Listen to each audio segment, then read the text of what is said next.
皆さん、また来てくださってありがとうございます。こちらはマンハッタンニューヨーク日曜日の夜です。ということでね、またあげますよ。ということで、今週ね、なんかね、トランプさんが日本に関して、はい、ドン。こんなの出したんですよ。それで、なんか日本でもベッセントさんのことをなんか内政干渉がみたいな感じで言ってたから、私はアメリカでしかニュースを見てなくて、日本の報道番組とか左翼の報道番組あんまり見ないんですけど、ほとんど見てないから、内政干渉と思って、そんなの1ミリも出てきてないんですよ。スコットさんの口から今まで。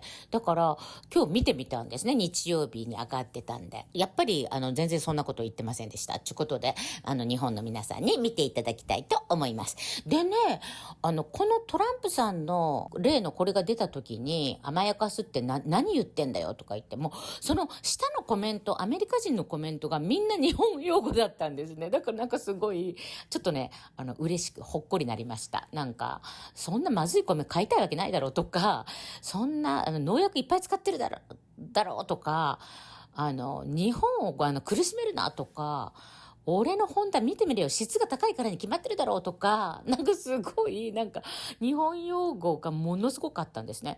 なんかすごいね、そうだそうだ、日本にもっとかけてやれみたいなのが全然コメントに上がってきてなかったんですね。だから結構驚きました。ちょっとほっこりしました。ということで、実際のベッセントさんは今日日曜日、日本に関してはこうおっしゃっていますので見てください。どうぞ。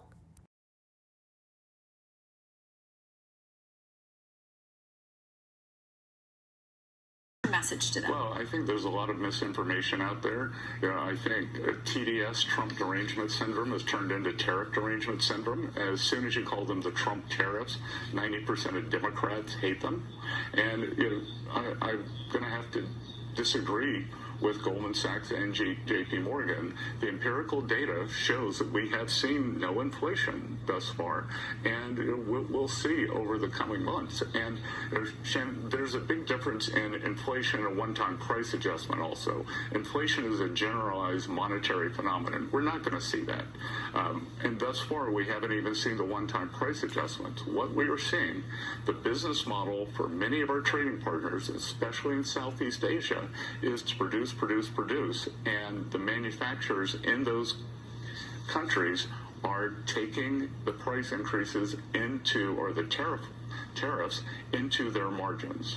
So let's talk about some of the specifics, because the EU, you've talked about that's notoriously difficult because you've got, 27 different entities that are feeding into this conversation. They've got a lot of leverage, frankly.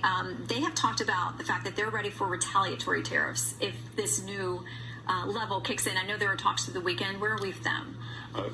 It's moving along. We'll see where we go. They came to the table late. President Trump brought them to the table about 3 weeks ago with the threat of 50% tariffs.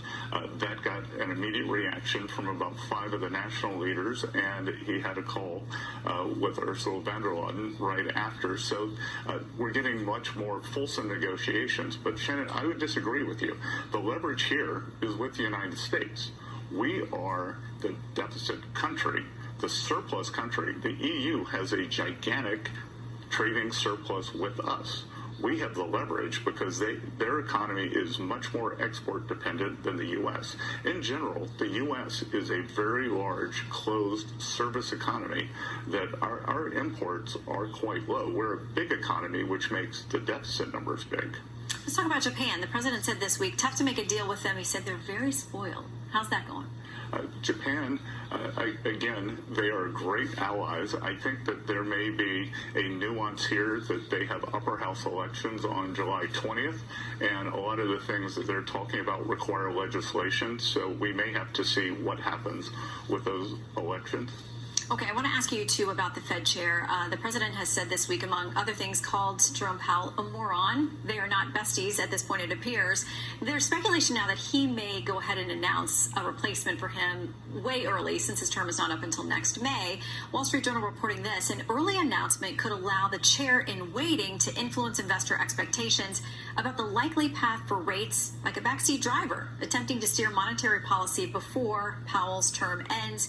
You have demurred on whether you would be the guy for that job, but what do you think is the impact of all of this public back and forth with the Fed chair? Well, Shannon, I'm a basketball fan, and in basketball, there are two schools of working the refs. There's the Bobby Knight school and the Dean Smith school. Obviously, President Trump's more in the Bobby Knight school, and I will tell you, Bobby Knight won 3 national championships. Dean Smith only won 2, so working the refs seems to be effective. So there may be some chair throwing.